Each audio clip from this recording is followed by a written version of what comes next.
It was the month of May. The spring of 1915 was running out. The spring offensives were turning into summer battles. There was no end in sight. Nothing like this war had ever been seen. It defied prophecy, it defeated understanding, it had escaped from the control of man. For 9 months now, every human endeavor had gone awry. For 9 months, all man's reason, all his ingenuity, all his science had produced only destruction beyond imagining, and sacrifice counted already in millions of lives.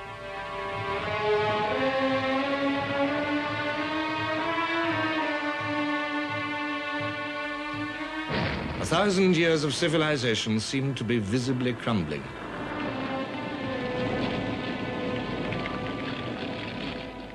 The insatiable guns incessantly demanded new victims.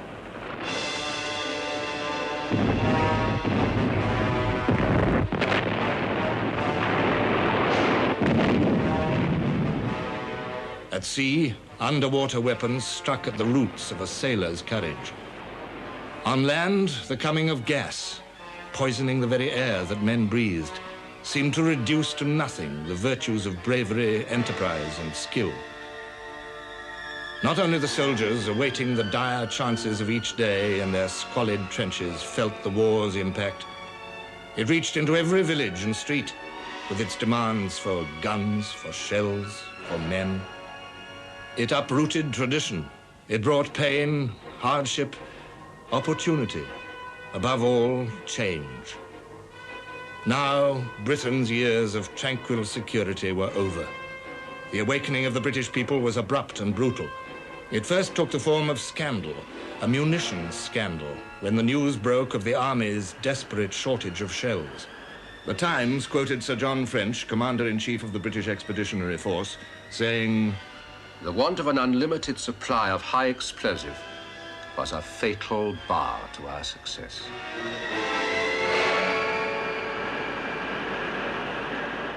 The Daily Mail, the biggest newspaper in the country, deepened the sense of shock by attributing the famine to the nation's idol, Lord Kitchener.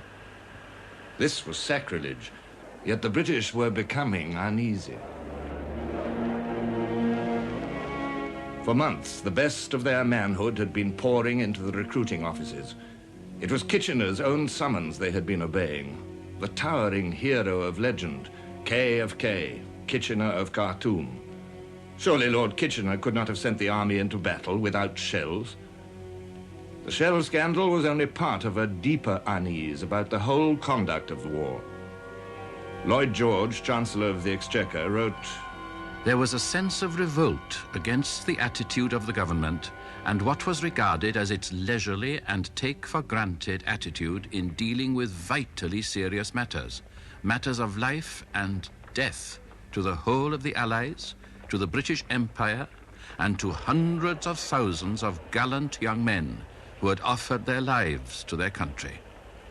On May the 26th, Britain's leadership changed.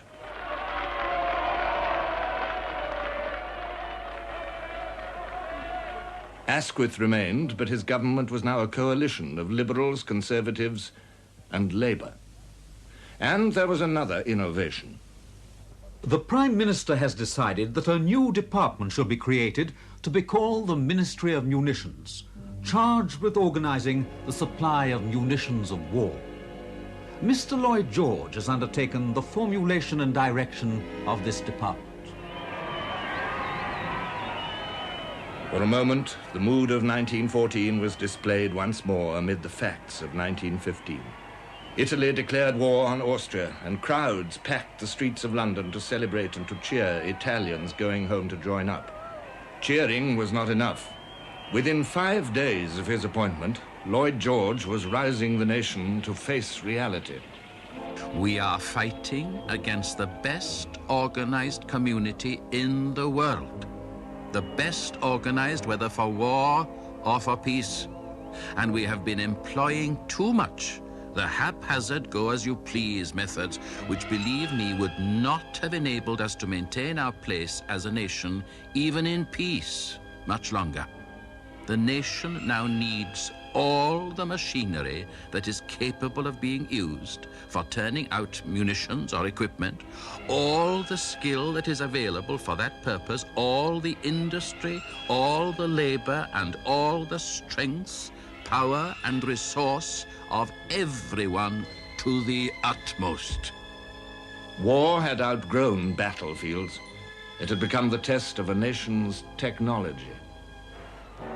The making of a shell case involves the metal trades, blast furnaces, steel works, iron and steel foundries, forges, stamps, drops and dies, rolling mills, drawn rod and wire works, and behind them the colliery and the iron ore quarry. It requires factories, and these in turn require machinery-covered electrical plant, factory equipment and machine tools, engines, pumps, turbines, road and rail transport, boiler making, and constructional engineering work. The explosives for filling and propelling the shell from the gun involve the output of chemical works, dye works, gas works, and a great deal of very careful laboratory experiment, investigation, and testing. Germany lacked none of these things. Her industry, like her army, was organized on the grand scale. Her swift industrial growth had been based on science, on the ruthless exploitation of new ideas. Before 1914, German chemistry had supplied Britain with dyes for dresses and aspirins for headaches. Now Britain had to build her own chemical industry. There was a serious explosives famine, and without explosives, a shell was, in Lloyd George's words, just a harmless steel vase. Equally, it was harmless without a fuse. There were more than 50 parts in a shell fuse, parts that had to fit and work as accurately as clockwork. It was the big German clock and toy industries that made the fuses for the Jack Johnsons and coal boxes, which crashed on the British trenches.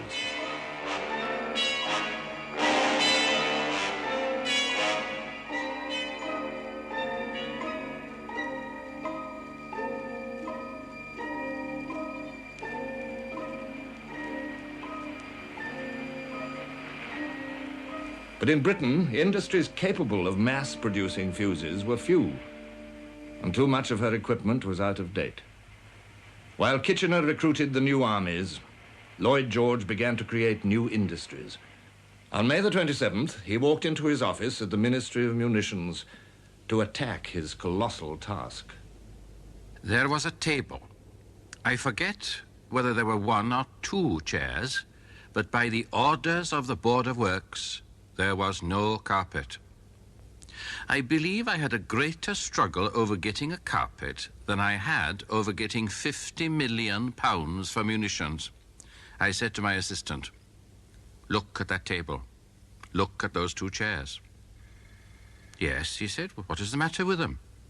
I said, "Those are the Ministry of Munitions." In France, the problems of the home front were even worse. 1/6 of her industry lay in German hands. Mobilization had drained France of fit men. More than 1 million of them had already been killed, wounded, or posted missing. Behind the zone of the armies, France was now a country of women and old men and children. Women delivered the post and the newspapers.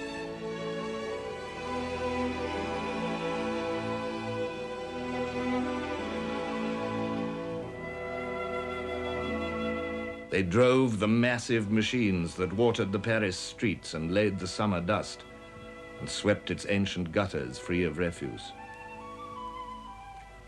Those Frenchmen who had idolized womanhood had to get used to seeing women in all kinds of unnatural and unromantic jobs.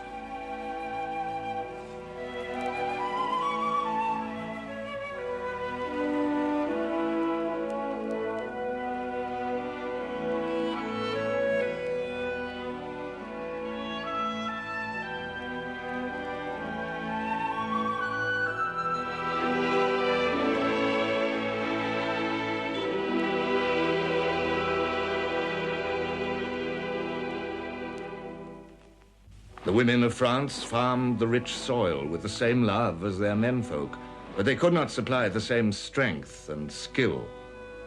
French land produced less food and prices began to go up. To the kill, but only the first are served. Fruit and vegetables are still in good supply, but dearer than last year. The prices at the central markets are much higher than at the end of last year. Cabbages cost 60 or even 70 centimes each. Prices of groceries are also increasing by leaps and bounds. At Corbeil Market, the average increase is about 300%. The burden of shortages and rising prices fell heavily on France's poor families, many of them trying to live on a soldier's pay and allowances, or even worse, on a widow's pension. But the nation was still welded together by the patriotic flame of the Union Sacrée. The French solved the problem of munitions with the same courage and resourcefulness that had turned defeat into victory on the Marne. This nation of individualists submitted to government control, and by the end of 1915, French industry was sending the army most of the munitions it needed. Women were the key to success in the factories. They have quickly adapted themselves to this delicate work for which they seem to be specially suited. Many of them have accepted fairly dangerous jobs like the handling of fuse detonators or explosives. Today, shells are being almost entirely finished off by women. All are working very hard, many of them with serene looks on their faces. Some, on the other hand, look grim. They are probably thinking they are helping to avenge some dear victim of the war. And a few hundred miles away, German women were working with equal devotion. The Germanic empires were now a beleaguered fortress, cut off by the British blockade from the wheat lands of America and the beef of the Argentine. Behind the victorious troops of the German and Austrian armies, who stood everywhere on enemy soil, life was becoming grayer and grimmer. Since January, bread had been rationed, and it now included potato flour. One met people who had come from Berlin and who said that one could not see any signs of a war there. They must be blind. Bread cards are not the only outward and visible sign of the war. Did you ever see a private soldier accepting a few orderlies in Unter den Linden in peacetime? It is full of them now. Not very warlike in their clothing, carriage, and appearance, many of them wounded, all of them feeling and acting as the chief personage of the drama, as well they might. Vienna remains a city of pleasure, but in its dark suburbs, misery is on the increase, and the mothers wring their hands beside the beds of their children because their young lives are threatened by enteritis caused by eating the horrible war bread. The bread ticket did not favor fair shares. It was not meant to. I had no difficulty anywhere in getting all the wheat bread I wanted. It was taken for granted that I belonged to the class that did not have to eat war bread. The British knew nothing of the horrors of retreat and occupation, of casualties counted in hundreds of thousands. But their cost of living was rising fast.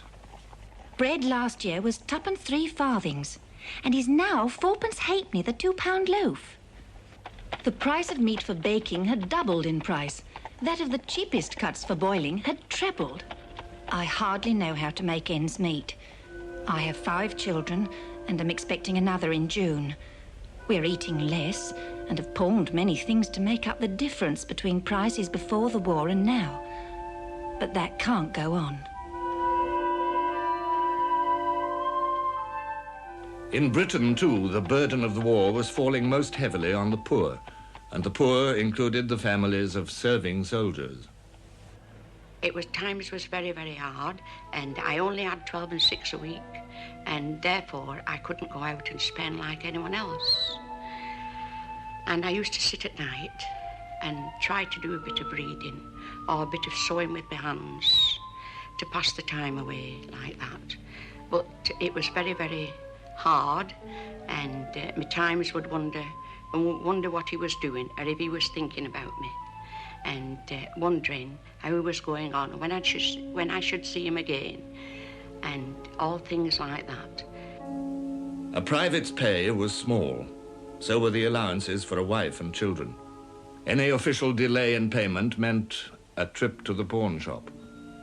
Death or mutilation in the country's service could mean utter poverty for the hero's family. A royal warrant issued by Lord Kitchener said, "A pension or gratuity for the dependents of a deceased soldier shall not be granted as a right. It shall not be granted or continued when the applicant is proved to be unworthy of the award in the opinion of our Army Council, or unless the soldier's services were in their judgment such as to justify the award."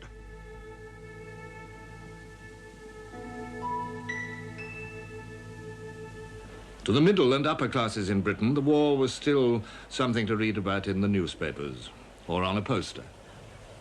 The town is vibrant with the call to arms. Posters appealing for recruits are to be seen on every hoarding, in most shop windows, on omnibuses, tramcars, and commercial vans. It was strange at first to see officers in uniform in the omnibuses and trams, but the novelty of it has long since worn off. The cartoons of Bruce Bairnsfather, an officer serving in France, appeared regularly in the Bystander. They created a new national image, Old Bill, the long-suffering soldier whose sour humor rose above every danger and discomfort. O star of eve, whose tender beam falls on my spirit's troubled dream. Give it a good ardent bird. You can generally hear them fizzing a bit first if they're going to explode. Well, if you know of a better hole, go to it. Hey, what was that, Bill? Trench mortar. Ours or theirs? And to think that it's the same dear old moon that's looking down on him. This stinking moon will be the death of us. Well, Alfred, how are the cakes?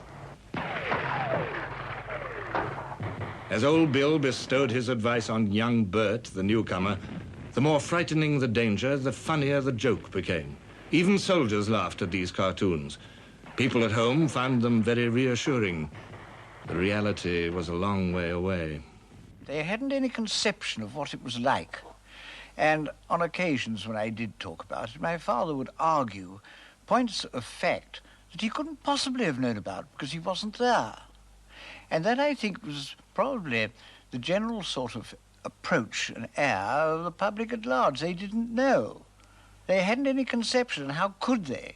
They knew that people came back on leave covered with mud and lice, but that was as far. They had no idea of what kind of danger we were in. I think they felt that the war was one continual sort of cavalry charge, that one spent all day and all night chasing Germans, or they chasing us. And had they realized the strain of sitting in a trench and waiting for something to drop on one's head, I don't think they would have considered it war. Just play. And, of course, the general idea was that England couldn't possibly lose. Officers on leave noted how little the middle classes had been touched by war. In spite of the number of men in uniform in the streets, the general indifference to and ignorance about the war was remarkable. The universal catchphrase was, "Business as usual."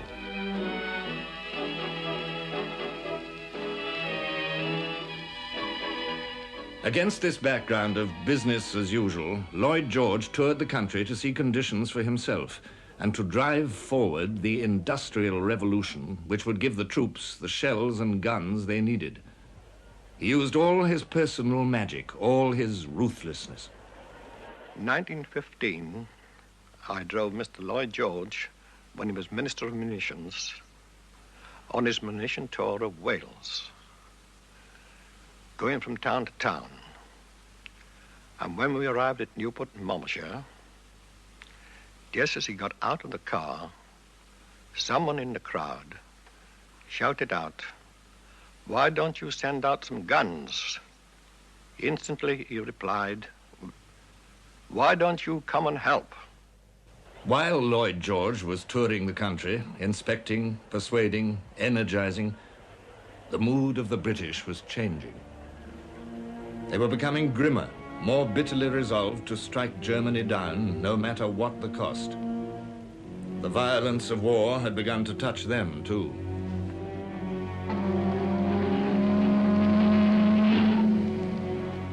On May the 7th, Britain had been stunned by the news that the great liner, Lusitania, had been torpedoed and sunk with the loss of over 1,000 lives.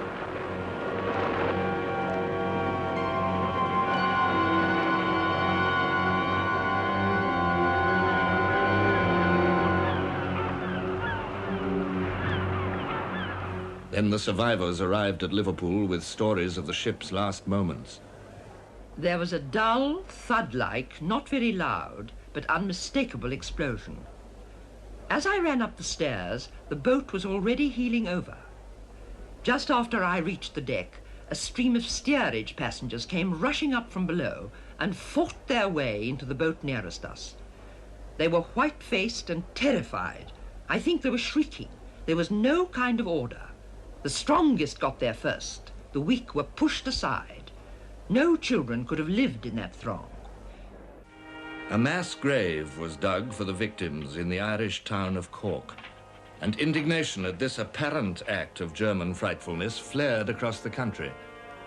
There was another side to the story. The ship was carrying a small consignment of rifles and shrapnel shells, and her captain had ignored Admiralty instructions on how to avoid known dangers. The German government had advertised in the New York papers that passengers traveled at their own risk.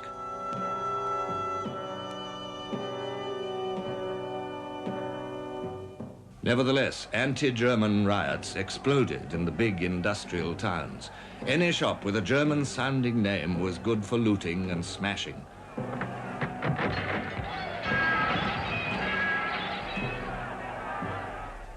Groups began to form, and somebody rushed round and said Keppel's pork butcher's shop had been broken into by a crowd of women and all the eatables stolen. Well, I happened to be walking down this street, and from nowhere came a great rush of women in clogs and shawls and stood outside this draper's shop, shouting and shaking their fists. And an old woman stepped forward out of the crowd and threw a tin can at the window. Well, it bounced off harmlessly, and that might have been a signal of command. The other women threw their shawls back, produced half bricks that they'd been concealing under there, and a fusillade of these missiles crashed into the window. Not even women were spared. A frightened German woman came out into the street, eager to get away unnoticed. Her nervousness attracted attention. Harpies jeered at her, tweaked at her hat, grabbed at her purse.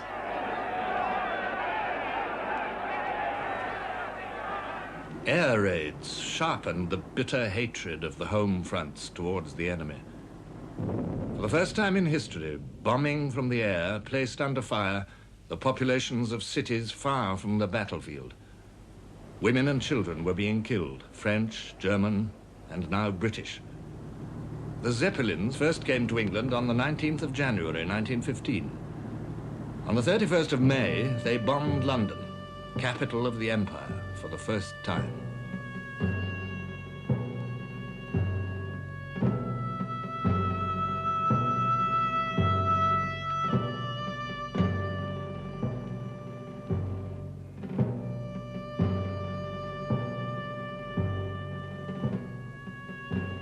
Behind their indiscriminate progress, the raiders left homes wrecked, lives shattered.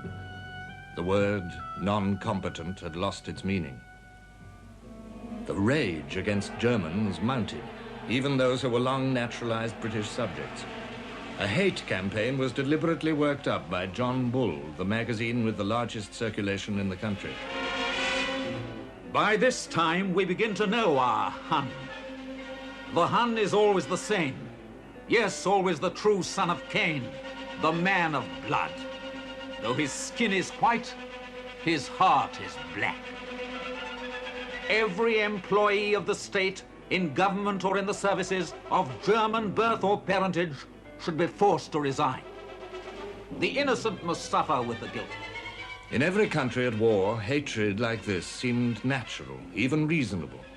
The enemy was portrayed as an ogre of horrifying monstrosity, or as a discomfited clown. Dark neuroses lurked beneath the surface of civilian patriotism. Yet the patriotism was real enough. It inflamed the hearts of women as well as men. Some of its manifestations were unpleasantly hysterical. There were women who felt it their duty to force men into the services by every device of scorn and blackmail. I went to the music hall in civilian clothes on one leave, and whilst lined up outside, a lady come along, and about 35, and put a white feather into my hand. I looked at it, felt very disgusted, and there wasn't much I could do about it. As well as being given white feathers, there was another method of approach. You would see a girl coming towards you with a delightful smile all over her face, and you'd think to yourself, my word, this is somebody who knows me. When she got to about 5 or 6 paces from you, she would suddenly freeze up and walk past you with a look of utter contempt and scorn. If she could have spat, she would have spat. She just did not do that. And that was far more hurtful than a white feather, because it made you curl up completely, and there was no reply because she walked on. Thousands of other women found their patriotic outlet in Lloyd George's munitions program.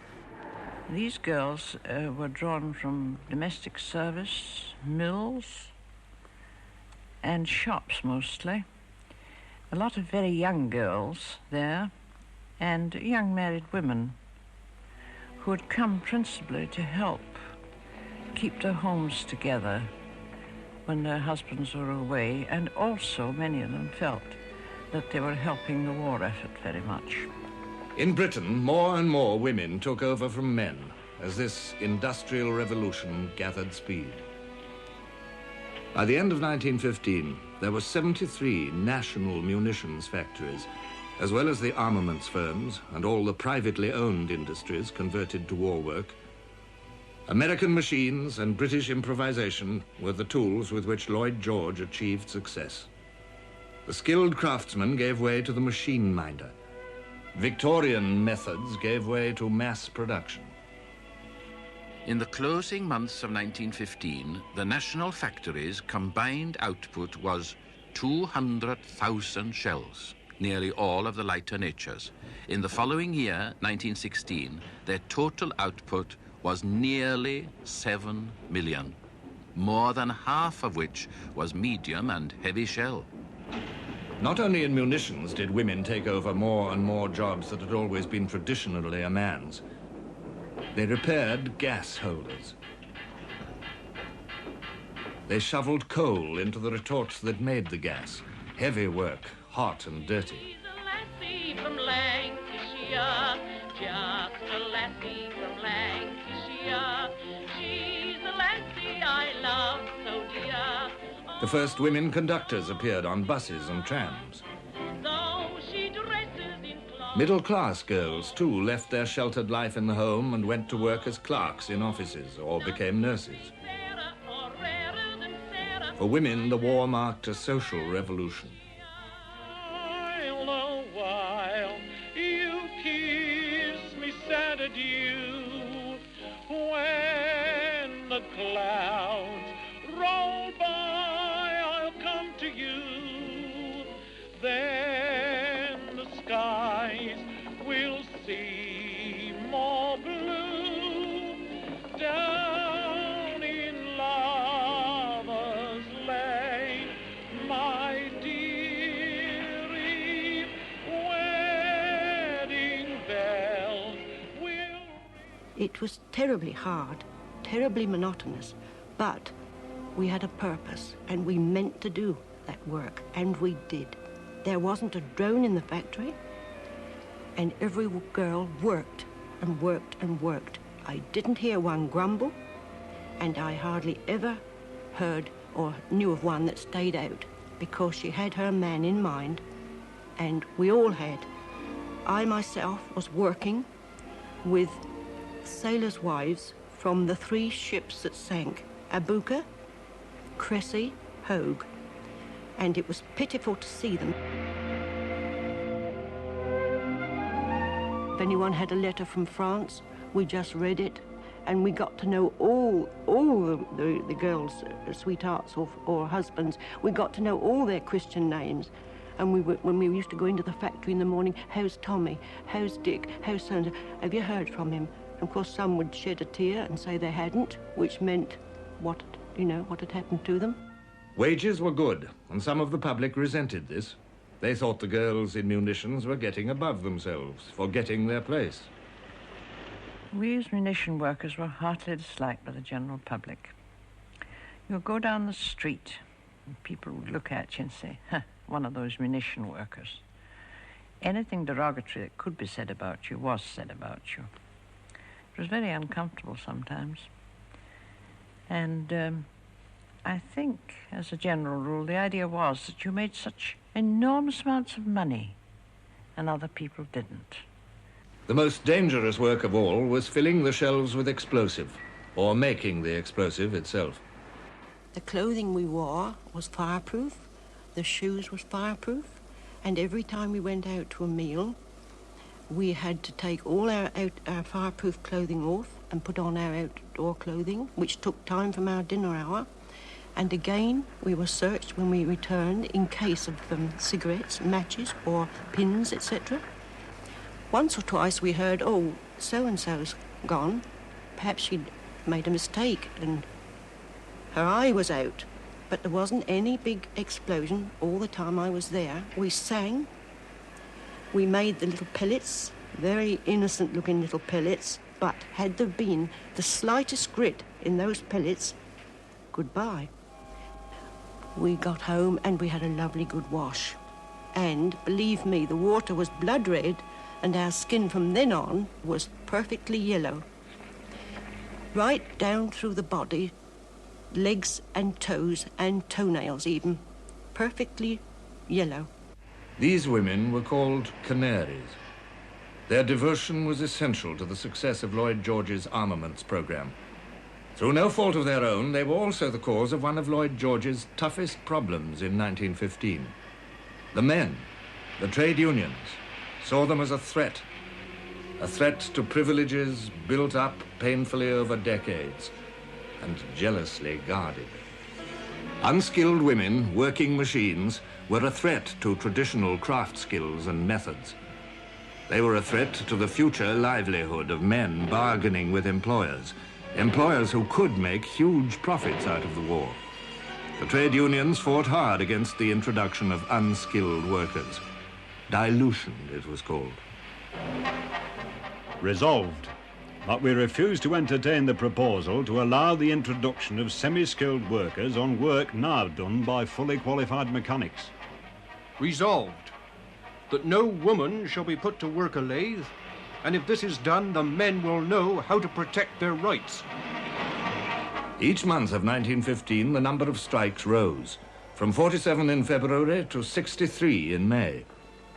The disputes over dilution took place against a history of 100 years of bitter industrial struggle. For the first time, the trade unions no longer represented the underdog. Now there was full employment. The workers were essential to the national effort. For the first time, cabinet ministers sat down to negotiate as equals with trade unionists. It was yet another revolution.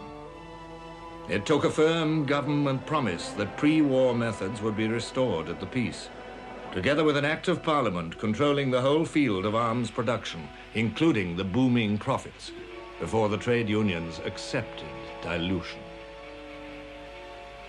To Lloyd George, drink was another enemy, insidiously undermining his campaign for higher production. Beer could be bought in public houses which stayed open all day. Was this not a peril to efficiency? Was it not a cause of absenteeism? A new war regulation limited opening hours, and so the British pattern of life was changed in yet another way by the need for shells and guns. A slow business, a hard task, to uproot the habits of a nation steeped in tradition, over-affectionate towards old customs. Yet the king himself, symbol of one of Britain's most revered traditions, helped the change forward. He toured the industrial areas without fuss or pomp to persuade the workers that they too were performing national service. Without an adequate supply of shells, we cannot hope to win, he told them. As an example of self-denial, he signed the pledge, and alcohol vanished from the royal household. He visited the wounded in hospital and the homes of their families. The king spared no effort to bind the monarchy and people together by shared experience.